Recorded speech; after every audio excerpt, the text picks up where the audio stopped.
superamos as melhores expectativas de receita de arrecadação de impostos no mês de março de 2021.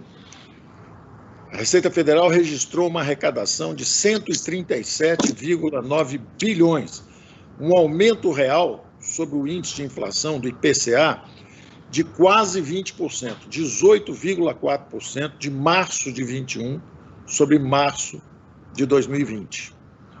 O trimestre, da mesma forma, chegou a 445,9 bilhões, um aumento real de quase 6%, 5,64% sobre o primeiro trimestre de 2020.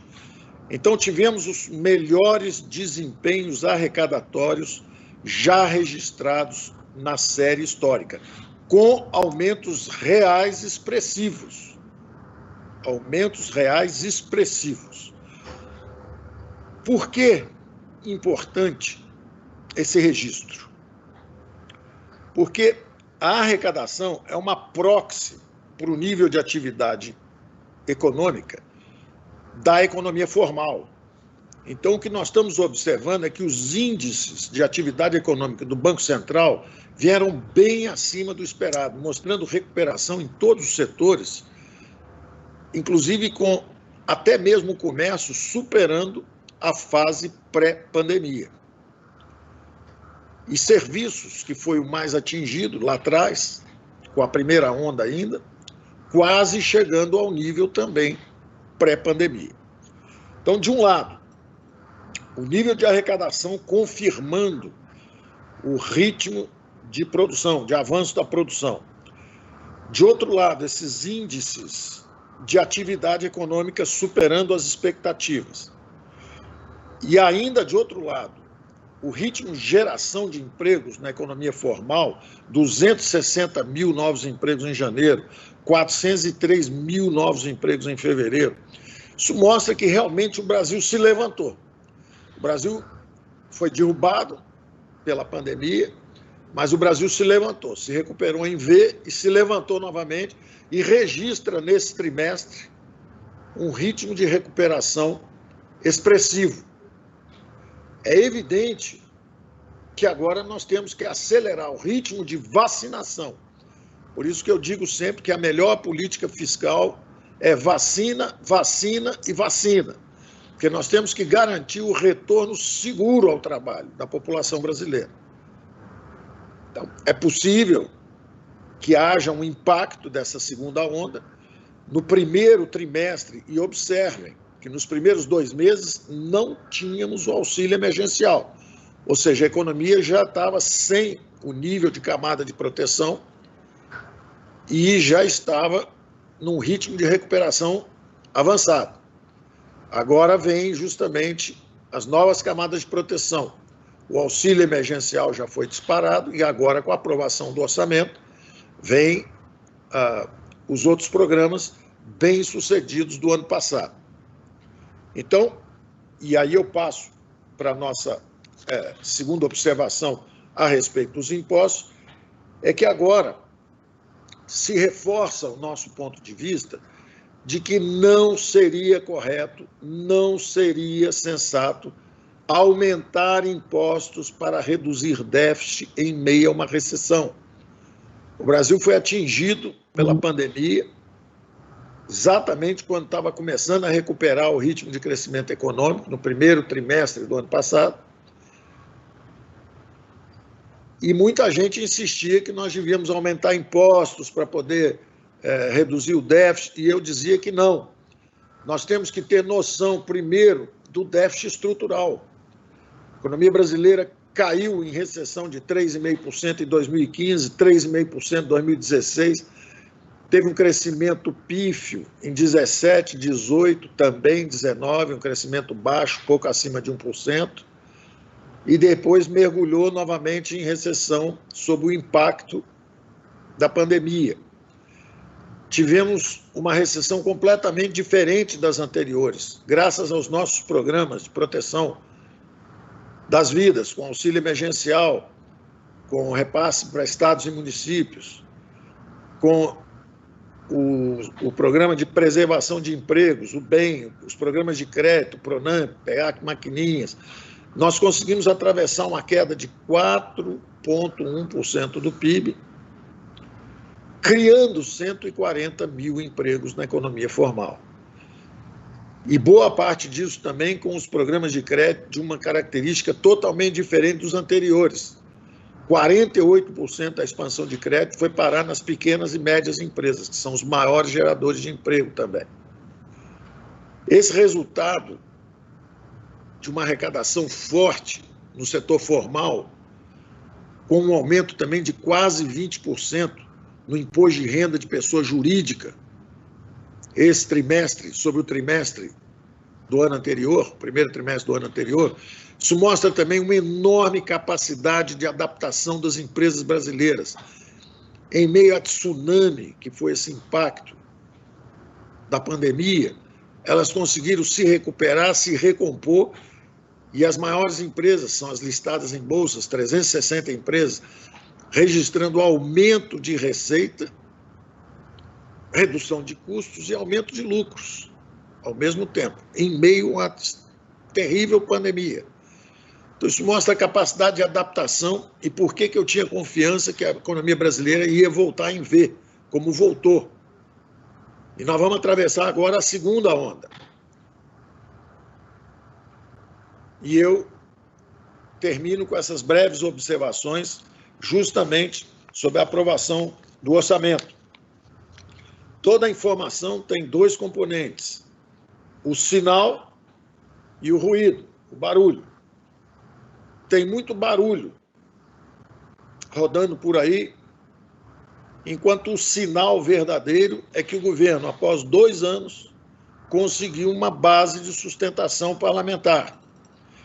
E justamente nesse momento em que aprovou 6 reformas importantes num período rápido, de 2 ou 3 semanas, quando ele inaugurou essa base de sustentação parlamentar, já havia aprovado a lei de falências para ajudar as empresas a se recuperarem rapidamente, já havíamos aprovado programas de crédito em meio à pandemia.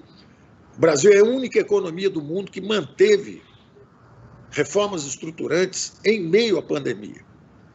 E justamente quando o governo está nesse momento político de obter sua sustentação parlamentar e estreia com 6 importantes reformas, com o timing adequado, porque, como eu sempre digo, quem dá o timing das reformas é a política.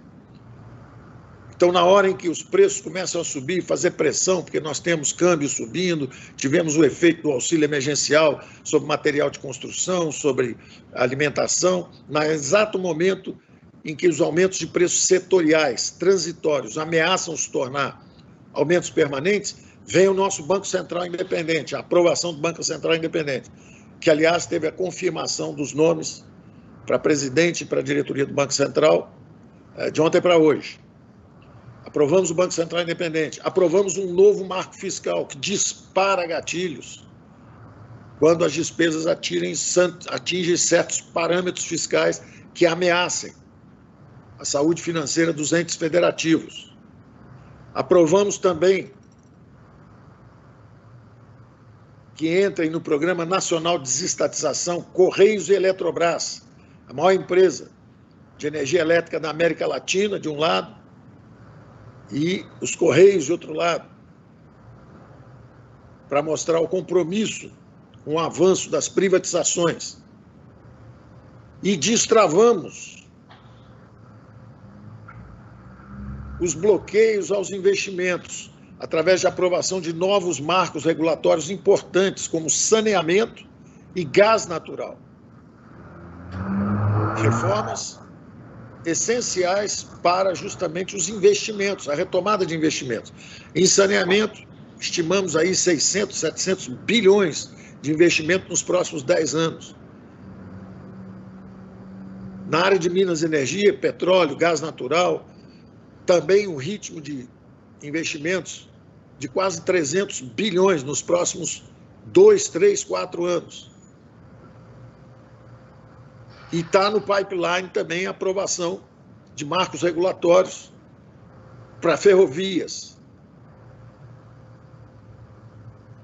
a privatização de aeroportos, 22 essa semana passada, mais 6 terminais portuários, mais uma ferrovia. Então, todo o cronograma de concessões, privatizações, o destravar investimentos em petróleo, gás natural, saneamento, cabotagem, ferrovias, é baseado justamente nessas novas ondas de investimentos que nós vamos transformar uma recuperação cíclica baseada em consumo e exportações num ritmo de crescimento sustentável com base no aumento dos investimentos.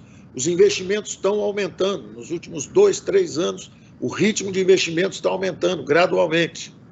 E é isso que permite a transformação dessa recuperação cíclica com base em consumo numa retomada de crescimento sustentável à base de investimentos.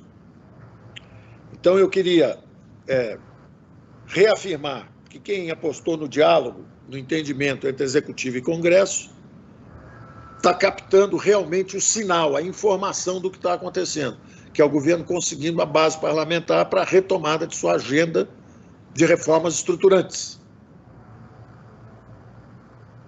Como foi o primeiro exercício de elaboração conjunta do orçamento, alguns desacertos aqui e ali, revelando justamente esse início de entrosamento, acabaram dificultando um pouco esse encaixe.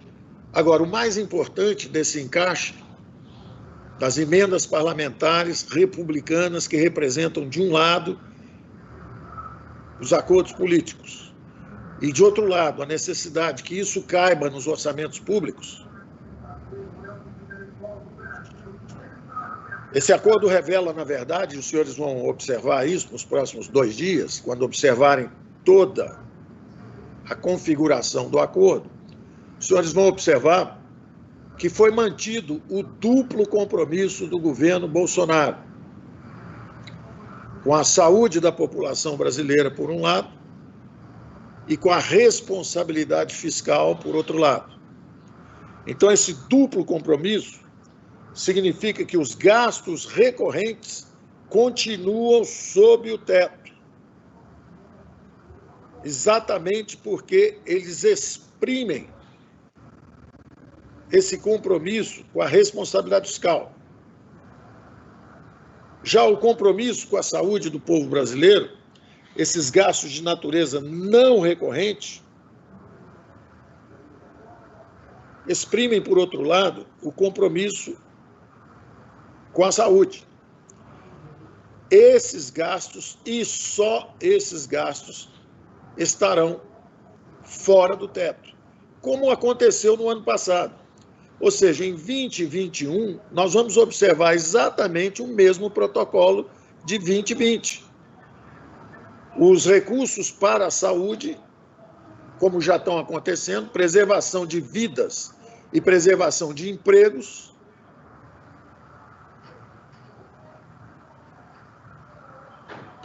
está tendo uma barulheira aqui em volta, nós precisamos também respeitar, de um lado, o direito de manifestação, mas, de outro lado, o direito à não poluição, né? Nós estamos trabalhando e tem uma poluição atrapalhando a gente aqui, mas tudo bem, é da democracia. Mas então vamos lá. Esse duplo compromisso nosso com a saúde e com a responsabilidade fiscal que se expressou no ano passado. Nós fizemos um orçamento de guerra, uma PEC de guerra, que permitiu que os gastos com a saúde ficassem na ordem de 8,5% do PIB. Agora, esse ano a mesma coisa, mas com um foco muito maior, porque são os programas bem-sucedidos do ano passado, que estão sendo renovados, com um foco muito maior e com muito mais moderação. Então, por isso que eu dizia que são gastos que, embora estejam fora do teto, sejam extra-teto, eles obedecem rigorosamente à lógica e ao protocolo desse duplo compromisso com a responsabilidade fiscal e com a saúde.